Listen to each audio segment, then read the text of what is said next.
एक पिता के दो पुत्र थे। एक का नाम था राम, एक का नाम था श्याम। राम बड़ा बेटा था जबकि श्याम छोटा बेटा था। दोनों में बहुत ज्यादा डिफरेंस नहीं था। दोनों को पढ़ा लिखा के उसके पिताजी ने बड़ा कर दिया। पढ़ाने लिखाने के बाद में उन दोनों की जिंदगी स्टेब्लिश होने की कगार पे आ जाती।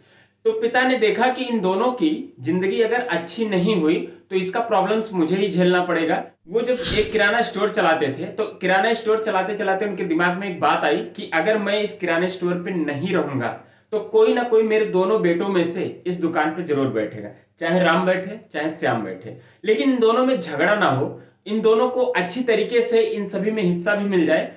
तो इसके लिए मैं क्या करूं? अब वो बाप परेशान होते होते सोचते सोचते एक सोल्यूशन निकालता है और अपने बेटों को बुलाकर वो अपनी बात रखता है। तुम दोनों में से मैं अपनी जायदाद, अपनी पूरी संपत्ति, धरोहर सब कुछ उसी के नाम करूंगा।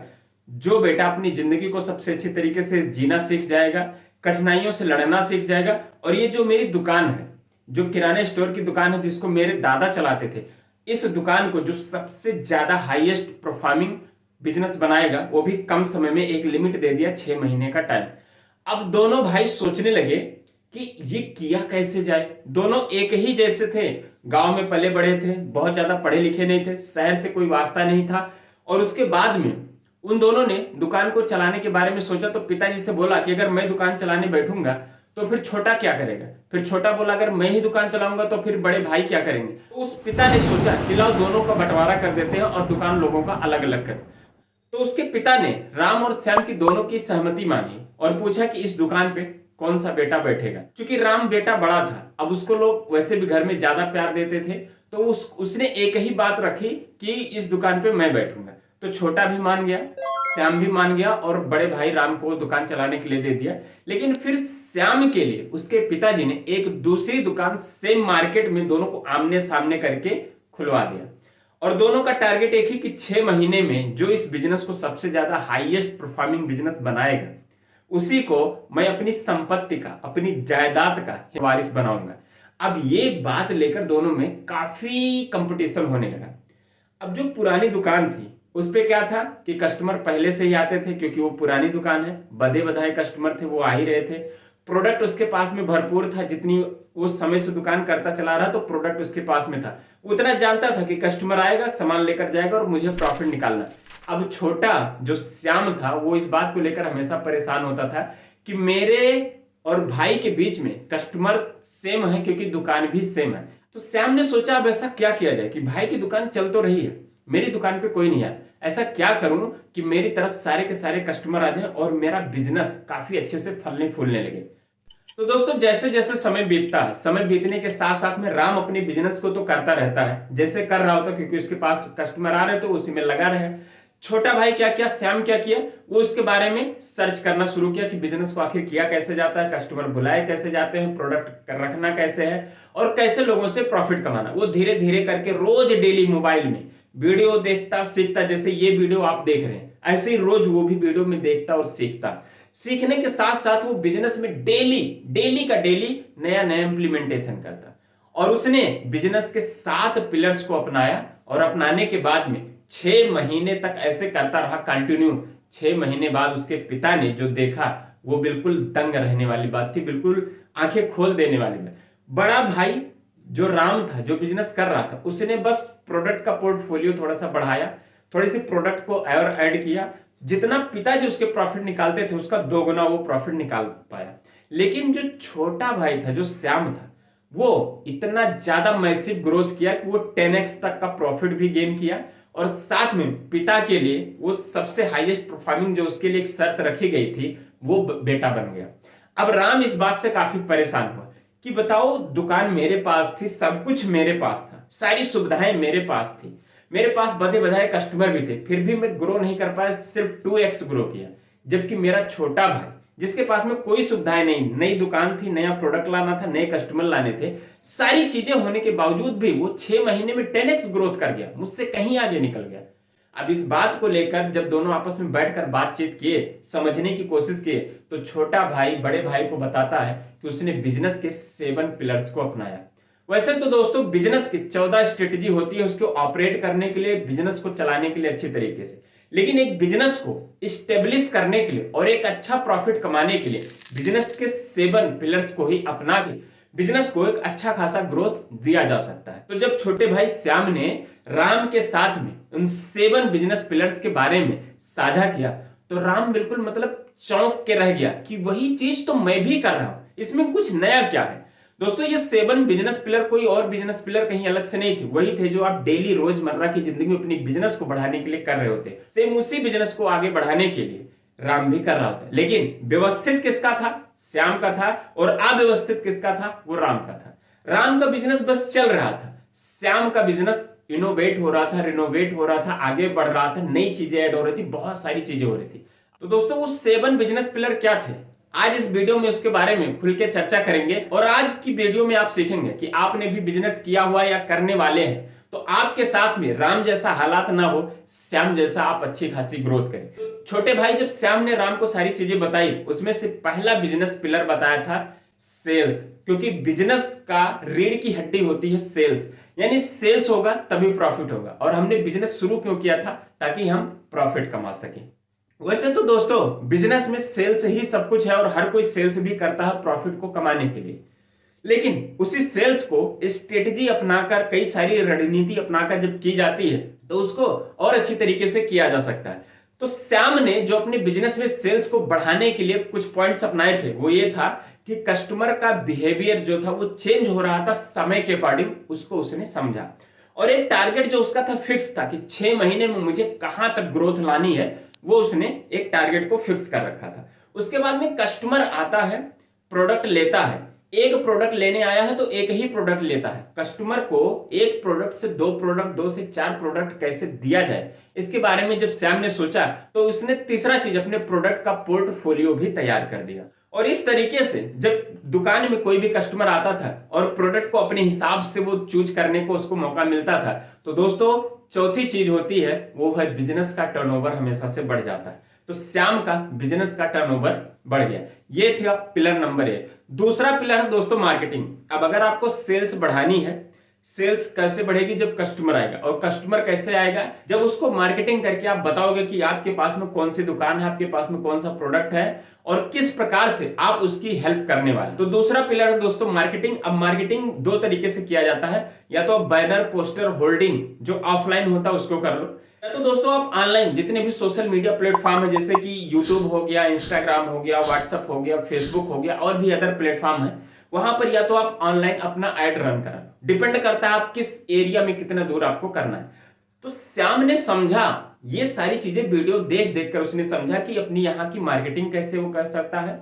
पोस्टर अगर छपवा रहा, बोर्डिंग लगवा रहा, होर्डिंग लगवा रहा, तो उसको कैसे उसको व्यवस्थित करके लगानी है। और साथ में उसने डिसाइड किया कि मेरा जो प्रोडक्ट है, प्रोडक्ट की प्राइसिंग क्या होगी, प्रोडक्ट की मेरी पोजीशनिंग क्या होगी। धीरे धीरे करके जब वो मार्केटिंग कर रहा था तो उसने ब्रांड के बारे में समझा और अपने दुकान का एक ब्रांडिंग किया। तो श्याम भी जब मार्केटिंग कर रहा था तो मार्केटिंग में उसका बहुत ज्यादा पैसा खर्चा हो रहा था, बजाय इसके कि कस्टमर उसके पास में ज्यादा है। फिर उसने धीरे धीरे समझा, यूट्यूब पर सर्च किया, इसे मोबाइल में देखा, बहुत सारी एप्लीकेशन पर सर्च करने के बाद में पता चला कि वो रिड्यूस किया जाता है कोका को भी ऑनलाइन मार्केटिंग में। तो उसने कोका यानी कि कॉस्ट ऑफ कस्टमर एक्विजिशन, उसके भी कॉस्ट को उसने कम किया। इस तरीके से मार्केटिंग करके अपने आप को वो काफी लोगों तक पहुंचा पाया और ज्यादा से ज्यादा लिंकअप करके कस्टमर को ज्यादा एक्वायर कर पाया। ये दोनों बिजनेस के पिलर्स सीखने के बाद में दोस्तों श्याम ने तीसरे बिजनेस पिलर के बारे में बताने से पहले राम से एक बात पूछा, क्या ये चीजें आप करते थे? क्या आपको पता था बिजनेस पिलर्स के बारे में? तो राम ने एक ही जवाब दिया, सेल्स तो मैं करता था। और उसके बाद में रही मार्केटिंग की बात, मार्केटिंग तो मैं ऑफलाइन करता ही था, बोर्ड लगाना, पोस्टर लगाना, होर्डिंग लगाना, ये सब तो मैं कर ही रहा हूं। लेकिन फिर भी मेरे पास में कस्टमर उतने नहीं बढ़ रहे हैं, क्योंकि तुम्हारा एक करने का तरीका अलग है, मेरा करने का जो तरीका वो थोड़ा पुराना है। तो तीसरी जब फाइनेंस के बारे में श्याम ने राम को समझाते हुए बताया कि भैया फाइनेंस आपको समझना चाहिए, क्योंकि जब आप सेल्स आप बढ़ा लेते हो, आप मार्केटिंग करने लगते हो, तो आप फाइनेंस में आपको समझना है कितना आपके पास में स्टॉक है, कितना आप पैसा खर्चा कर रहे हो, कितना आपने इन्वेस्टमेंट लगाया और कितना आपको रिटर्न मिलके आ रहा है। ये सारी चीजों का कैलकुलेशन होना चाहिए। और साथ में आपको समझना पड़ेगा क्या आपके पास में इनकम का कोई और सोर्स है, यानी कि पैसिव इनकम है आपके पास में कोई, इन्वेंट्री टर्नओवर वो आपका कैसा है, उसके बाद में आपका कैश फ्लो मैनेजमेंट हो रहा है कि नहीं हो रहा है, और साथ में आपका जो वर्किंग कैपिटल है क्या इसमें आप कंटिन्यू इन्वेस्टमेंट करते जा रहे हो कि नहीं। दोस्तों फाइनेंस में श्याम ने ये सारी चीजें जब राम को समझाई तब उसको समझ में आया कि वो कितनी सारी गलतियां कर रहा था। चौथा बिजनेस पिलर जिसको दोस्तों समझ में आता है जब आप फाइनेंस करना शुरू करते हैं, जब आपका बिजनेस थोड़ा थोड़ा ग्रो करने लगता है, आपको और ज्यादा मैन पावर की जरूरत पड़ती, तब आप एचआर एंड पीपल मैनेजमेंट सीखते हो। श्याम ने भी वही किया। जब उसको लगा कि सेल्स मैं ही कर रहा हूं, मार्केटिंग भी मैं ही कर रहा हूं, फाइनेंस भी मुझे ही मैनेज करना पड़ रहा, तो क्यों ना थोड़ी सी अपनी टीम बढ़ा ली जाए, क्यों ना एक दो पर्सन को हायर कर लिया जाए। तो हायर कैसे किया जाता है ये भी उसने जाकर वेबसाइट्स पर वीडियोस के जरिए हर जगह से सीखा। उसने सीखा कि मैन पावर को हायर कैसे किया जाता है, और मैन पावर को हायर करने के बाद में जो कैपेबल मैन पावर है उनको रोकना है, बाकी लोगों को निकालना है, और जो उनका टैलेंट है, अपने एम्प्लॉय का जो टैलेंट है, उस टैलेंट को और ज्यादा इंगेजिंग कैसे बनाना है। ये सारी चीजें करने के साथ में मुझे एक हाई परफॉर्मिंग टीम बिल्ड करनी है, ताकि मेरे ना भी रहने पर कभी ऐसा ना हो कि जब तक मैं हूं तब तक तो मेरे मैन पावर काम कर रही, और मैं नहीं हूं तो मैन पावर चुपचाप बैठी है, कस्टमर आ रहा है जा रहा, कोई फर्क नहीं पड़ रहा है। जब श्याम ने चौथे बिजनेस पिलर के बारे में राम को समझाया बताया तो राम बिल्कुल दंग सा रह गया। तो राम कहता है जहां पर मैंने सोचा भाई कि तुमने दो चार लोगों को हायर कर लिया, तुम्हारे पास इतना प्रॉफिट नहीं हो, तुम उनको दोगे क्या, तुम तो खुद ही घाटे में चले जाओगे, इसीलिए मैंने किसी को हायर नहीं किया। मुझे नहीं पता था कि मैंने अपने काम को बांटा हुआ है और उन सभी कामों को करने के लिए मुझे मैन पावर को हायर करनी थी, और इस बार वो मैन पावर को हायर ना करके कितनी बड़ी गलती किया है ये बात उसको समझ में आती है। जब श्याम ने पांचवें बिजनेस पिलर के बारे में राम को समझाया तो पांचवा है वो है कस्टमर सर्विस। तो राम बोला मेरे पास कस्टमर आता तो है, मैं उसको सर्विस तो देता हूँ, वो आता है मैं उसको पानी पूछता हूँ, वो आता है मैं उसको चाय पानी देता हूँ, उसके बाद में जो उसको प्रोडक्ट चाहिए होता है वो मैं उसको रिलायबल देता हूँ। तो श्याम उसी पर समझाते हुए बोलता है कि ठीक है आप जो करते हो वो तो उसकी एक्सपेक्टेशंस है, वो इतना एक्सपेक्ट करता है आपसे, लेकिन इसको और बेटर बनाने के लिए आप क्या कर सकते हो। तो उसने समझाया देखो कस्टमर सर्विस जो वो चाहता है उसको तो वो मिलना ही मिलना चाहिए। दूसरा चीज ये है क्या जो कस्टमर है आपके पास में आया है जो सामान लेने, उसका एक्सपीरियंस कैसा रहा सेल्स में, उसने जो आपके यहां से माल खरीदा, जो भी चीज लिया, आपका ओवरऑल जो दुकान था उस चीज को लेकर उसका एक्सपीरियंस कैसा रहा, क्या इसके बारे में आपने कभी पूछा। तो राम का जवाब आता है कि मैंने तो इसके बारे में कभी पूछा ही नहीं। फिर तीसरी चीज समझाता है, बोलता है कि क्या जो प्रोडक्ट लेने या फिर जिस काम से एक कस्टमर आपके पास में आया था क्या वो उसमें सक्सेस हुआ। तो फिर राम का जवाब आता है मैंने तो इसके बारे में कभी पूछा ही नहीं, और उसको क्या पड़ी है कि सक्सेस होना है कि नहीं होना, जो प्रोडक्ट लेने आया था वो दिया। तो श्याम समझाते हुए बोलता है कि प्रोडक्ट लेने आया था क्या वो प्रोडक्ट उसके काम की थी, क्या उस प्रोडक्ट से जो वो सोचा था उसका हो पाया, जो खाने पीने की चीज लेकर गया क्या उसको खाकर उसको वो चीज मिली जो वो सोचा हुआ था। तो बहुत सारी ऐसी चीजें थी जिसको लेकर श्याम ने राम को समझाया, और उसके बाद में फिर राम सोचने लगा कि वाकई में कितनी छोटी छोटी गलतियां तो किया हूं, और जिसकी वजह से मेरे भाई श्याम का बिजनेस बहुत अच्छा फल फूल गया, जबकि मेरा बिजनेस एक ट्रेडिशन बिजनेस बन के रह गया।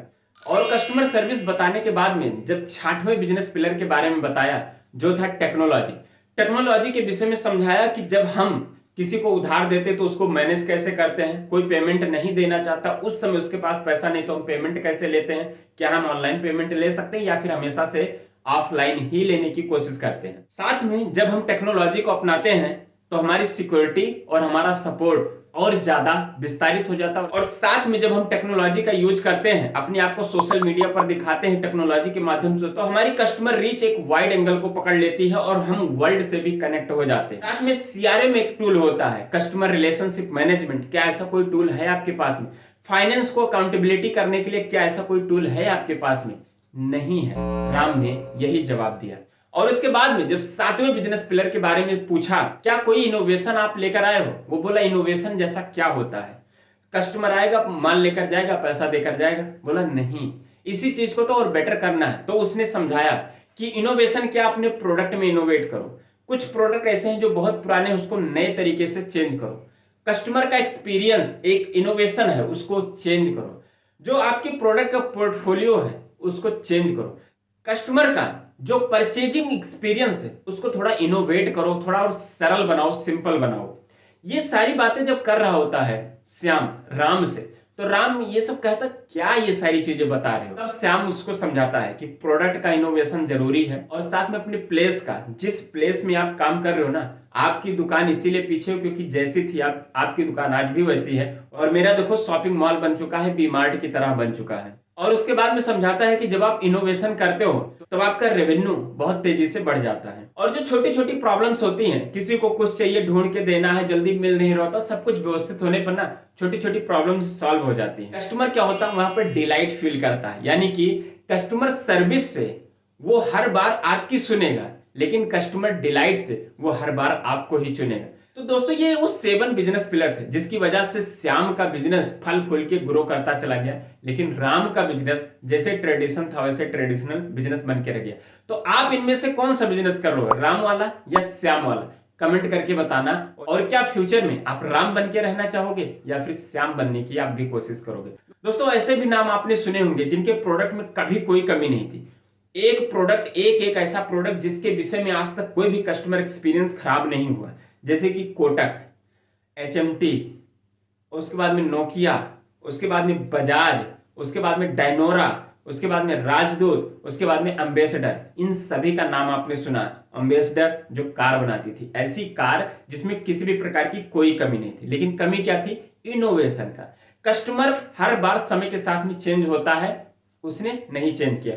नोकिया समय के साथ चेंज होकर जहां पर वो कीपैड यूज करता था, जहां पर कोई ऑपरेटिंग सिस्टम बहुत अच्छे तरीके से वर्क नहीं करता था, वहां से वो एंड्रॉइड में चलाया।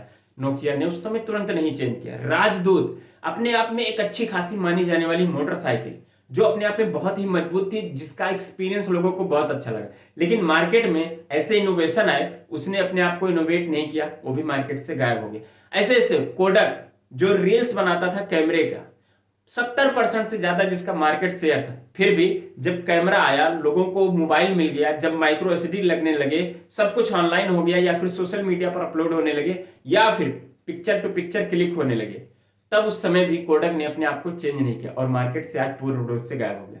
इन सभी दोस्तों 7 बिजनेस पिलर के बारे में आगे की वीडियो में बिल्कुल डिटेल में चर्चा करेंगे, लेकिन आज की इस वीडियो में बस इतना ही। तो दोस्तों मिलेंगे आने वाले एक और नेक्स्ट वीडियो में, तब तक के लिए नमस्कार, जय हिंद।